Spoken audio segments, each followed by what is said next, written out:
स्त्री का घर। तुम्हें कितनी बार बताया है, मेरे तैयार होने से पहले मेरा नाश्ता तैयार हो जाना चाहिए। शादी के 25 सालों बाद भी मुझे क्यों बार बार एक ही बात बतानी पड़ती है? लता, तुम्हें क्या है? तुम तो आराम से घर पर रहोगी, मुझे काम पर जाना पड़ता है।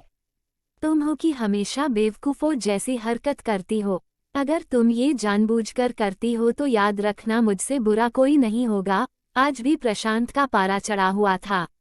इन कटु शब्दों में अपना गुस्सा उतारते हुए, गीला तौलिया कुर्सी पर फेंकते हुए प्रशांत गुस्से से लता की तरफ देखने लगा। लता के लिए प्रशांत का ये बेवजह का गुस्सा कोई नई बात नहीं थी। वो महीने में 3-4 बार ऐसे ही लता पर बरस पड़ता था। पहले लता उसका विरोध किया करती थी, लेकिन जब कई सालों तक प्रशांत में कोई बदलाव नहीं दिखा तो लता ने खुद को ही बदल दिया। अब प्रशांत के कुछ भी कहने से लता को कोई फर्क नहीं पड़ता है। प्रशांत की हर बात वो चुपचाप सिर नीचे झुकाए सुन लेते थी। शादी के पहले 5 साल तक लता ने पूरी कोशिश की थी कि प्रशांत को बदला जाए, लेकिन फालतू का गुस्सा करना और बाद में लता को भला बुरा कहना, यह मानो जैसे उसकी आदत बन गई थी। कोई भी बात विवाद होता तो प्रशांत सीधा लता को बोल देता, अगर मैं तुम्हें अच्छा नहीं लगता तो क्यों नहीं चली जाती अपने मायके? क्यों रहती हो मेरे साथ? इतना सब कुछ होने के बावजूद लता प्रशांत के साथ रहती थी क्योंकि उसे अपनी बेटी की फिक्र थी। और वह जाती भी तो कहा, अपने बूढ़े हो चुके माँ बाप को इस उम्र में परेशान करना वह नहीं चाहती थी। समाज और लोग क्या कहेंगे, ये भी तो उसे देखना था। वह इतनी पढ़ी लिखी भी तो नहीं थी कि खुद जाकर कोई नौकरी कर सके और अपना और अपनी बेटी का पालन पोषण कर सके। लता को अब अपनी फिक्र नहीं थी, उसको फिक्र थी तो बस अपनी शादी लायक हो रही बेटी की। लता नहीं चाहती थी कि पति पत्नी के झगड़े की वजह से काव्या डिस्टर्ब हो। काव्या की पढ़ाई पूरी हो चुकी थी, उसके लिए अब शादी के रिश्ते आने लगे थे। कई रिश्तों को काव्या ठुकरा चुकी थी। 2-3 महीने बाद एक अच्छा रिश्ता आया। रिश्तेदारों और पहचान के लोगों ने भी लड़के के बहुत गुणगान किए थे। प्रशांत एक शाम अपनी बेटी के पास बैठकर उसे बताने लगा, काव्या, बहुत अच्छा लड़का है, पढ़ा लिखा है, बड़ा घर है, बहुत अच्छी नौकरी है, ऐसे रिश्ते बार बार नहीं आते बेटा, इस बार मना मत करना। काव्या अपने पिता से ज्यादा बात नहीं करती थी, शायद डरती थी या शायद नफरत करती थी, लेकिन आज वो अपनी पूरी हिम्मत इकट्ठा कर बोली, मुझे अभी शादी नहीं करना है पापा, मैं नौकरी करना चाहती हूँ और खुद अपने पैरों पर खड़ी होना चाहती हूँ। हाँ तो उसमें क्या बड़ी बात है? मैंने लड़के से बात की है, वो तुम्हें किसी बात के लिए नहीं रोकेगा। तुम शादी के बाद भी नौकरी कर सकती हो, वह तुम्हें नौकरी के लिए परमिशन दे देगा। प्रशांत बोला, मेरा नौकरी करना या ना करना उसकी परमिशन पर क्यों डिपेंड रहेगा पापा?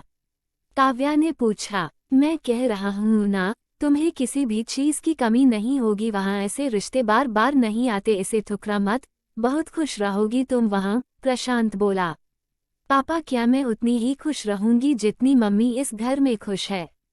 काव्या ने तंज कसते हुए कहा, आज तुम्हारी जबान कुछ ज्यादा नहीं चल रही। प्रशांत गुस्से से आंखें बड़ी करते हुए बोला, पापा मुझे शादी ही नहीं करनी है, क्योंकि शादी के बाद अगर वह लड़का आपके जैसा निकला तो मैं क्या करूंगी? मुझे आपके जैसा जीवन साथी नहीं चाहिए जो बिना बात के मुझ पर हमेशा चिल्लाए। मुझे कुछ भी अपनी पसंद का लेना हो तो 10 बार सोचना पड़े, कहीं वह नाराज ना हो जाए। मेरी तबीयत कैसी भी हो उसे परवाह ना हो, रोटी थोड़ी सी मोटी बन जाए तो घर सर पर उठा ले, उसकी चेक बुक ना मिले तो भी मेरा ही दोष निकालें, और हर छोटी मोटी बात पर मुझे मायके जाने के लिए कहे। काव्या ने अपना दिल खाली करते हुए पापा से सब कह दिया। प्रशांत का गुस्सा 7वें आसमान पर था, लेकिन उसके मुंह से एक भी शब्द नहीं फूट रहा था, वो काव्या की बातें सुन रहा था। काव्या उतना ही बोलकर चुप नहीं हुई। आज पहली बार वह अपने पापा के सामने इतना कुछ बोल रही थी। पापा, आपने माँ के साथ हमेशा गलत व्यवहार किया है। आप अपने ऑफिस का गुस्सा बिना सोचे समझे माँ पर उतार देते हैं, कभी इस बात की परवाह भी नहीं करते कि उन्हें कैसा लगता होगा। आपकी बातें सुन सुन माँ ने अपना स्वाभिमान खो दिया। प्रशांत आज पहली बार अपने किए बर्तावों को महसूस कर पा रहा था। वो इतना ही बोल पाया, जो तुम्हारा मन है वो करो, मैं तो इतना बुरा हूँ ना? काव्या ने प्रशांत का हाथ पकड़ा और बोली, पापा मुझे सिर्फ एक सवाल का जवाब दे दो, क्या आप चाहेंगे कि मेरा पति आपके जैसा हो? अगर आपका जवाब हाँ है तो कर दीजिए मेरा रिश्ता आज ही, और ना है तो मुझे आत्मनिर्भर बनने दीजिए। प्रशांत कुछ भी ना बोल पाया और वहां से चुपचाप बाहर चला गया। आज उसे लता के सामने जाने में शर्म आ रही थी। चलते चलते उसकी आंखों से आंसू बह रहे थे। प्रशांत ने आज से अपने आप को बदलने का निश्चय किया। अगले दिन से लता ने अपने पति में काफी बदलाव देखा। वह सोचने लगी कि जो हिम्मत काव्या ने दिखाई है वो हिम्मत अगर मैं पहले ही दिखा देती तो शायद आज परिस्थिति कुछ और होती। अब काव्या पढ़ लिख कर अच्छी नौकरी करने लगी थी और 3 साल बाद उसके लिए एक अच्छा रिश्ता आया और उसकी विदाई पर प्रशांत बोला, बेटा तू हमेशा खुश रहेगी क्योंकि तेरा पति तेरे बाप जैसा नहीं है। प्रशांत की यह बात सुनकर लता और काव्या की आंखों से आंसू बहने लगे। दोस्तों, हमारे समाज में औरतों को भले ही देवी का दर्जा दिया जाता है लेकिन वो स्वतंत्रता नहीं दी जाती जो उन्हें देनी चाहिए। उन्हें बचपन से ही बताया जाता है कि वो पराया धन है। स्कूल से आने में देर हो जाए तो पिटाई मिलती है। मोबाइल पर बातें करते हुए दिख जाए या खिड़की से झांकते हुए दिख जाए तो शक किया जाता है। माँ बाप का घर तुम्हारा नहीं है, पति का घर ही तुम्हारा घर है।